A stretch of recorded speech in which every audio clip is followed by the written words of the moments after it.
Every year, more and more people actively enjoy and recreate on America's public lands.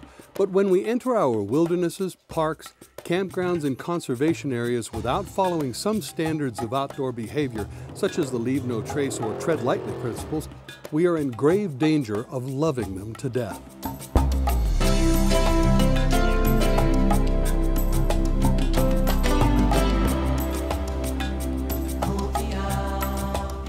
Our part of the Mojave Desert may seem vast and everlasting, rocky, barren, a place where the little life that can easily be seen looks so hardy in its adaptations to this challenging environment that humans may not believe they can possibly do it any harm. Because of scarce water, the desert soil structure, and the extreme heat, the plants and animals of the Mojave already live in a delicate balance with their environment. And if they're disturbed by any one of our many human activities, they may only recover slowly over hundreds of years, if they recover at all. If just a few people blaze their own trails over the desert's living and growing cryptobiotic crust, overuse or pollute a spring, help themselves to a handful of wildflowers, fossils, and artifacts, it may seem to diminish the Mojave's beauty and wilderness only slightly.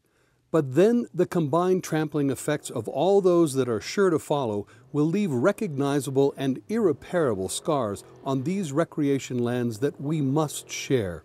And the impacts can be particularly severe in front country tent and RV campgrounds and urbanized parks where increasing numbers of day users are spending time. But it is possible to avoid lasting damage to our most popular and pristine places by using a little bit of desert sense and sensibility. Before you head out, you're going to want to know the laws, regulations, services, concerns, and challenges of the recreational area you're going to visit. Whenever you travel into our harsh and unforgiving environment, you'll always want to prepare by packing at least a gallon of water per person per day, by wearing protective clothing, and by leaving detailed information about your plans and destination with a friend or family member. Stay on marked trails and use existing campsites if they're available. When they're not, focus your activities where little damage to the desert will occur, away from growing plants and good soil, in resistant areas such as rocky outcroppings, dry grass, even sandy arroyos or gravelly washes, except when there's the possibility of flash flooding. The bare areas between shrubs where no cryptobiotic crust has formed make good campsites. In desert areas without trails, walk side by side as delicately as possible to avoid compacting a single new trail. But when you must walk over cryptobiotic crust, shift to a single file line in order to have the least impact over wider areas. Protect water sources such as springs, seeps, and potholes by camping at least 200 feet away. Conserve them and keep them clean for the various types of desert life that rely on them for survival. Avoid using them at night when animals are active and likely to gather there. When you wash yourself or your dishes, use small amounts of biodegradable soap.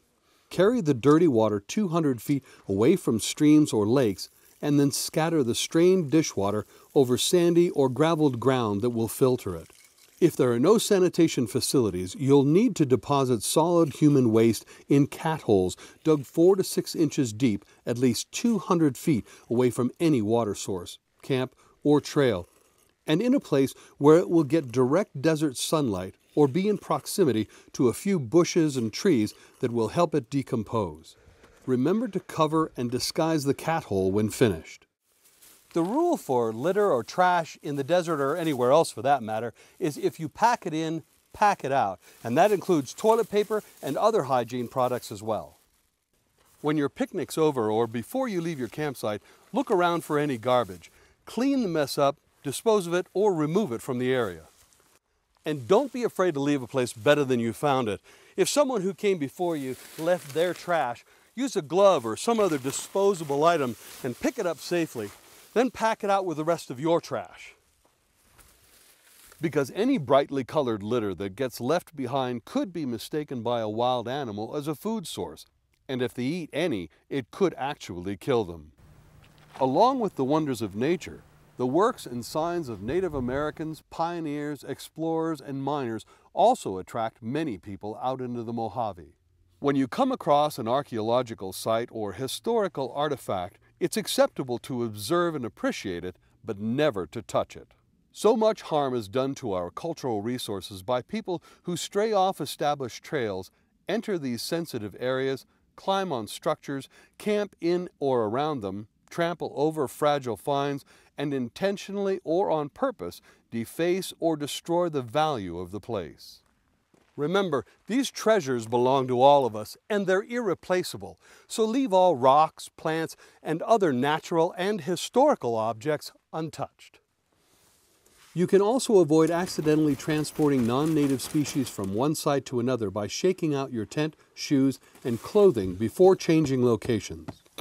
Campfires can cause lasting damage to a desert environment where vegetation is often sparse and slow to recover from the effects of burning and the gathering of firewood.